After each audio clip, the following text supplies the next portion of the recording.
Here we're doing the review of the Caffelano. That's a cup seen in the red. Don't pay too much attention to the cup in the blue in the back. That's just filled with hot water.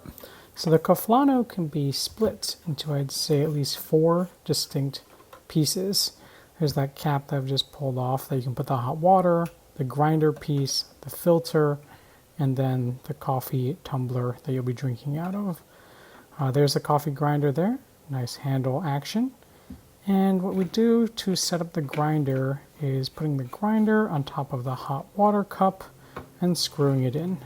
The next thing I have to do is get some coffee beans. I personally got my own blend from a local coffee shop, and there's a little fill line there to see how many beans you can put in. I think they recommend putting in at least 20 grams.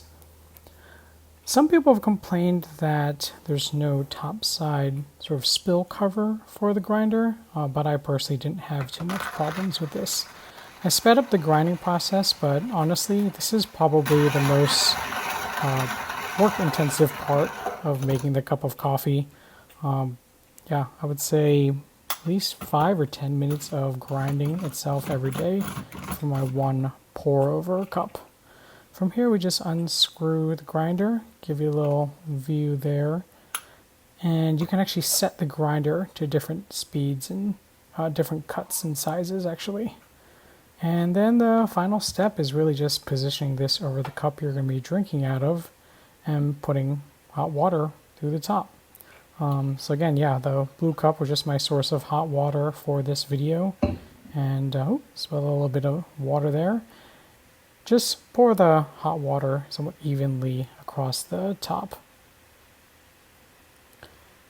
One thing I wanted to try and avoid is you don't pour all the hot water in the center. The reason for that is, you could potentially position it that the water will go straight through the filter, not go over the beans and brew. So yeah, make sure to pour it over evenly. And I would have to say this, though less work intensive than the grinding, just takes a really long time, depending how finely you ground your beans.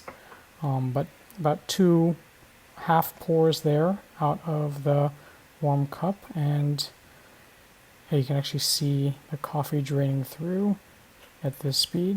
Usually takes a little longer in real time.